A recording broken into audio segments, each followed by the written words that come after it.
अरे बच्चों, अभी हम लोग बेसिक इंग्लिश पढ़ रहे थे और अब हम लोग टेंस शुरू करेंगे। या आप कहें तो जो पढ़ना चाहें तो पार्ट्स ऑफ स्पीच या टेंस, तो कुछ लोग कह रहे थे टेंस पढ़ लें, तो मैं टेंस ख़त्म कर देता हूँ एक बार, फिर पार्ट्स ऑफ स्पीच मैं आपको पढ़ा दूँगा। देखिए, जहाँ तक मैं टेंस की बात करूँ तो टेंस की सबसे पहले हम डिफिनेशन जानेंगे। डिफिनेशन क्या होती है? टेंस मतलब होता क्या है? आप कहते हो सर काल होता है, या आप कहते हो समय होता है, ऐसा ही कुछ कहते हो ना। तो इसकी एक साथ डिफिनेशन हम लोग देख लेते हैं।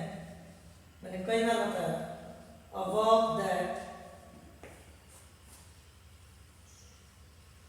refers to time is called tense। तो एक छोटी डिफिनेशन है, देखिए वर्ब मतलब होती है क्रिया या कार्य, कर लीजिए ना, कार्य को ही क्रिया करते हैं। दैट रिफर्स, जो रिफर करती है, विशेषता बताती है, जो किसके बारे में? समय के बारे में। मतलब जिससे कार्य के होने के समय का पता चलता है कि कार्य किस समय हुआ है, उससे ही हम टेंस कहते हैं। मतलब हिंदी में अगर हम कहें तो जिससे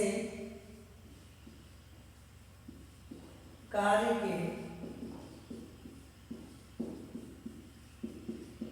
होने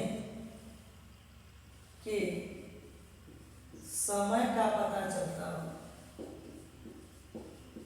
समय का पता चलता हो, उसे ही हम टेंस कहेंगे ना। जिससे कार्य के होने के समय का पता चलता हो। अब समय की हम बात करें बाबू, तो ये जो होगी वो 3 प्रकार की हो जाएगी। और आप कहोगे टेंस ही तो समय है, मतलब टेंस कितने प्रकार का हो जाएगा? 3 प्रकार। तो कार्य के होने के समय मतलब कार्य किस समय हो रहा है, तो पहले तो हम ये जान लें कि वो 3 समय कौन कौन सी है। तो एक तो वर्तमान समय, ठीक, एक कौन सी हो जाएगी आप बताओ? वर्तमान समय, मतलब उसको हम कहेंगे, अगर हम टेंस की बात करें या समय की बात करें तो ये कितने प्रकार का हो जाएगा? 3 प्रकार का।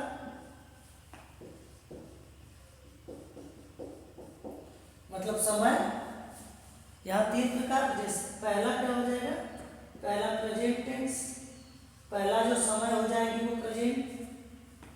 ये टाइम की बात कर रहा हूँ, time and tense are 2 different things.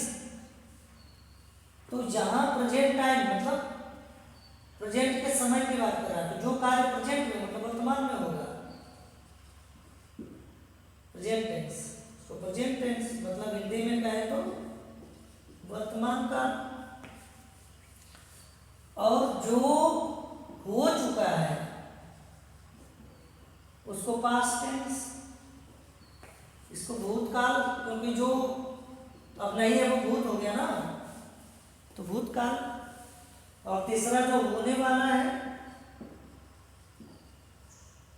Future tense, FUTURE, इसको पढ़िएगा। फुटुरे है मतलब फ्यूचर पढ़ते हैं इसको, तो फ्यूचर टेंस, तो ये भविष्य का। ये तो कुछ बेसिक चीजें जो सबको पता होती है, तो इसको आप याद रखिएगा कि टेंस 3 प्रकार के होते हैं, प्रेजेंट टेंस, पास्ट टेंस और फ्यूचर टेंस। ठीक, अब इसकी पहचान भी तो जानना जरूरी है। इसकी पहचान की अगर मैं बात करूं तो जिस हिंदी वाक्य के अंत में, याद रखिएगा, संज्ञा या विशेषण के बाद है, संज्ञा या विशेषण के बाद क्या आ जाए? है आ जाए, वो आ जाए या वो आ जाए, तो वो प्रेजेंट टेंस हो जाएगा। ठीक है। अगर किसी वाक्य के अंत में यही संज्ञा या विशेषण आया हो और उसके अंत में है, हो न देके था, थे या थी दे दे तब वो हो जाएगा पास्ट टेंस। और यही संज्ञा या विशेषण अगर आए और उसके बाद गा गी आ जाए तो वो हो जाएगा फ्यूचर टेंस। बात समझ में आ रही है? जैसे एक वाक्य लिखता हूं मैं, जैसे वह एक विद्यार्थी है। आपको पता है ये है से पहले क्या है? नाउन है, मतलब संज्ञा है। अब मैंने कहा जब है से पहले यहाँ संज्ञा आएगा और यहाँ देखेंगे है दिया होगा तो प्रेजेंट टेंस। अगर ये था लिख देता, वह विद्यार्थी था, तो क्या हो जाता? तब ये पास्ट टेंस हो जाता। अगर मैं लिखता वो एक विद्यार्थी होगा तो नाउन ये संज्ञा के बाद क्या आ गया? गागे गी आ गया, तो ये हो जाता फ्यूचर टेंस। तो ये मेन 3 टेंस हो गए। ठीक है। अब एक चीज ध्यान रखिएगा कि जब ये टेंस होगा तो इसमें ये विशेष रूप से आप अपने दिमाग में रख लीजिएगा। तब प्रेजेंट टेंस में हम इज एंड आर का प्रयोग करते हैं। पास्ट होगा तो वाज और वेयर का, और फ्यूचर होगा तो विल बी और शैल बी का यूज करते हैं। ये बात बिल्कुल आपको माइंड कर लेना है, क्योंकि आप बेसिक पढ़ रहे हो तो ये चीज़ आप एकदम दिमाग में रखना कि जब प्रेजेंट टेंस होगा, और प्रेजेंट टेंस कब होगा? जब अंत में आपको क्या देखना है? नाउन या एडजेक्टिव, संज्ञा या विशेषण के बाद है वो आएगा तब। अगर इसके अलावा कोई वर्ब आ गई, कोई एडजेक्टिव आ गया, सॉरी कोई एडवर्ब आ गया, कोई और भी आ गया, तो उसमें जवाब नहीं लगेगा। ये बात दिमाग में रखिएगा। ये आपको साफ साफ नहीं लिखना है, इज एम और आर। ठीक है। जैसे मैं एक सेंटेंस लिखता हूं, जैसे मैं एक अध्यापक हूं। ठीक। अब यहां हम लोग जैसे ही सेंटेंस मिला, यहां देखेंगे कि हो दिया है, प्रेजेंट तो है, लेकिन प्रेजेंट कब है यहां कंफर्म होगा। यहां एक नाउन है, जब नाउन के बाद है तो इसका मतलब ये प्रेजेंट टेंस है, ये प्रकार नहीं है, ये टेंस है। तब हम क्या करेंगे? आई के साथ क्या लगाते हैं बाबू? बताओ, एम लगाते हैं। ठीक। ये प्रेजेंट है तो इसमें तो इन तीनों में से कोई एक लगेगा, तो इसलिए आई के साथ am. I am a teacher. ठीक है। तो ये प्रेजेंट हो गया। अगर यही रहता मैं एक अध्यापक था तो आप क्या लिखते हैं? आई वाज अ टीचर, ऐसे लिख देते हैं। मैं एक अध्यापक बनूंगा, आई और वी के साथ शैल लिखते हैं, तो I shall be a teacher, I shall be a teacher, तो ये फ्यूचर हो जाता है। ये ठीक है। इसका मैं मिटाता हूँ, फिर देखते हैं हम लोग आगे बढ़ते हैं।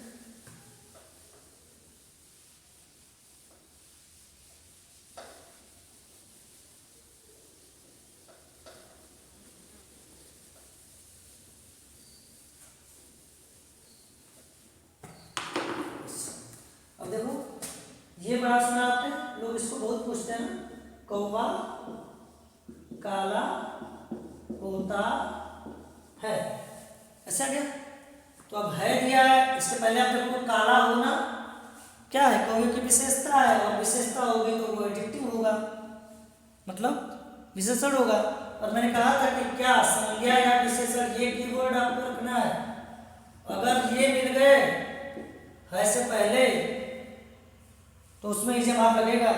इसका मतलब कि हम क्या लिखेंगे? द क्रू, और सिंगुलर है ना, ये क्या लगाएंगे? इज, और उसके बाद लाइक। अब कोई पूछेगा ये कौन सा टेंस है, तो ये नहीं कि देख लेना कि ताते ती दिया है तो गड़बड़ हो जाएगा। बस ये देखना है, मेरी बात करना। संज्ञा या विशेषण दिया है तो प्रेजेंट इंडेफिनिट नहीं, प्रेजेंट है, मतलब यहाँ इज लगेगा। अच्छा कौवा काला था ऐसे दिया होगा तो क्रू वाज में ना, हम कहें अक्कू बहादुर होगी, ठीक है। अरे कुछ भी लिख सकते हो भाई, चलो कंजूस होगी, ऐसे लिखो, कोई दिक्कत नहीं है। तो अब आप बताओ ये टेंस है या टेंस का प्रकार है? तो सर बैकग्राउंड के पहले ये कंजूस होना इसकी विशेषता है। तो जब ये विशेषता है तो इसका मतलब इसमें विल बी और शैल बी लगेगा, क्योंकि ये टेंस हुआ। तब हम सब्जेक्ट पहले लिखेंगे अक्कू, और ये आई बी के साथ शैल बी लिखते हैं ना, तो यहाँ विल बी और इसका माइजर, अक्कू विल बी माइजर। तो ये टेंस हुआ, इसलिए यहाँ पे विल बी और शैल बी लगाते हैं, ठीक है। इतनी चीज़ें, तो ये टेंस आपका क्लियर हुआ। नेक्स्ट वीडियो में हम लोग अब टेंस के प्रकार पढ़ेंगे, जिसमें हम लोग प्रेजेंट इंडेफिनिट से लेकर के और एक एक करके सारी चीज़ें पढ़ेंगे। तो ठीक है, फिर मिलता है नेक्स्ट वीडियो में। Thank you for watching my video, धन्यवाद।